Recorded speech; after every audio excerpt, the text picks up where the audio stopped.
মজা তুমিও পাইছো, মজা আমিও পাইছি। এই মজা পাওয়ার জন্য অনেক কিছুই করছি। এক হাতে কখনো তালি বাজে না, তালি কিন্তু দুই হাতেই বাজে। যাই হোক, বাংলাদেশে বর্তমানে একটা বিষয় খুব বেশি ভাইরাল, সেটা হচ্ছে মামুন লায়লার নাটকটি। এই মামুন লায়লার নাটকটি কবে শেষ হবে এটাই বুঝতে পারতেছি না। এই নাটকটি শেষ হইতেছে আবার শুরু হইতেছে, শেষ হইতেছে আবার শুরু হইতেছে। মনে হইতেছে এখন শেষ পর্যায়ে, কারণ নাটকটি মনে হয় শেষ হবে, যেহেতু তারা মামলা দিয়ে গেছে। এখন দেখতেছি মামুনের জন্য লায়লা একটা মামলা করছে, তাও কিসের মামলা? ধর্ষণের মামলা। তো আমার কথা হচ্ছে, লায়লা মামুনের জন্য মামলা করছে, ভালো কথা। কিন্তু লায়লারও তো এখানে দোষ আছে। লায়লা তো নিজে ইচ্ছাকৃতভাবে দোষিত হয়েছে। এখানে লায়লা বলছিল যে মামুন নাকি তাকে বিয়ে করবে বলছিল, যার কারণে তারা দুজনেই একসাথে অনেকগুলো বসা পার করছে। তো আমার কথা হচ্ছে, আপনাকে সে বিয়ে করবে সেটা হচ্ছে ভবিষ্যতের কথা, কিন্তু বর্তমানে কি হইতেছে সেটা তো আপনার বোঝার দরকার ছিল। কারণ আপনি একজন শিক্ষিত। আপনি শিক্ষিত হওয়ার পরেও যেহেতু মামুন আপনাকে বিয়ে করে নাই, বিয়ে করবে বলছে, এই সমস্ত কথা শোনার পরেও আপনি কিভাবে মামুনের সাথে এতগুলো দিন এতগুলো রাত যাপন করছেন? এখানে কি আপনি কি সমান দোষী না?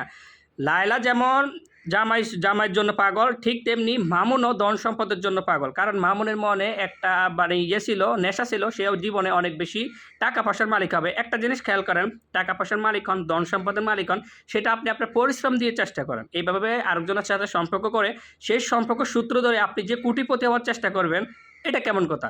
আপনি যদি জীবনে ধন সম্পদের মালিক হতে চান, তাহলে আপনি আপনার পরিশ্রম দিয়ে, আপনার সফলতা দিয়ে আপনি ধন সম্পদের মালিক হওয়ার চেষ্টা করেন। এখানে মামুনের একটা স্বপ্ন ছিল, সে জীবনে অনেক বেশি ধন সম্পদের মালিক হবে। আর লায়লা কি করছে? লায়লার স্বপ্ন ছিল সে মামুনকে বিয়ে করবে, সে তো জামাইচোর।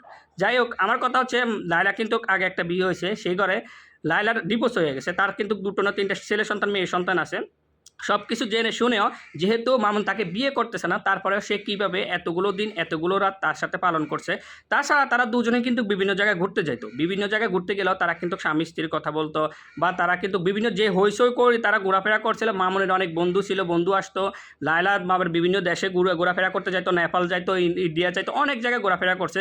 তাহলে আপনাদের মধ্যে যদি বিবাহের সম্পর্ক নাই থাকে, তাহলে আপনি কেন? মামুন না হয় টাকা পয়সার জন্য এ সমস্ত কাজ করছে, ভালো কথা। তার নেশা ছিল সে জীবনে ধন সম্পদের মালিক হবে, কিন্তু আপনি তো একজন শিক্ষিত মানুষ। আপনি একজন শিক্ষিত মানুষ হওয়ার পরেও কীভাবে আপনি মামুনের এই সমস্ত কাজকর্মগুলোকে আপনি প্রশ্রয় দিচ্ছেন? এখানে তো আপনিও সমান দোষী। তাহলে মামুনের যদি এখন জেল হয় বা মামুনের জন্য এখন রিমান্ডে নেওয়া হয়, তাহলে লায়লাকেও তো রিমান্ডে নেওয়া উচিত, কারণ তারা দুজনেই সমান দোষী।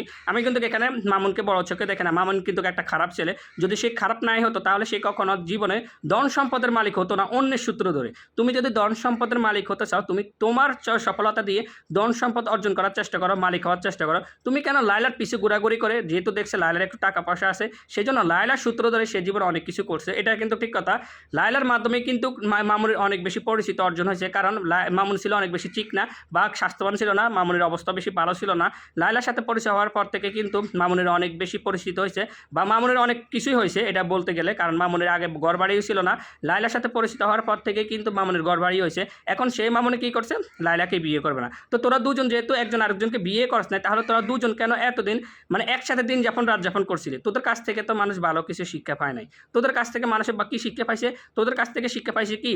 মানে আমাদের আগামী প্রজন্মে যারা আসবে, তারা আরও খারাপ কিছু শিক্ষা পাইছে, কারণ তারা এখন দেখবে যে বিয়ে না করেও একসাথে কীভাবে থাকা যায়। এখন বাংলাদেশের মানুষের উচিত এদের দুজনকেই ভালো করে একটা শিক্ষা দেওয়া, কারণ এরা দুজনেই কীভাবে পারছে বিয়ে না করে একসাথে সংসার করতে। তারা কিন্তু সংসার করছে, তাহলে বিয়ে না করে তারা কীভাবে একসাথে সংসার করতে পারলো?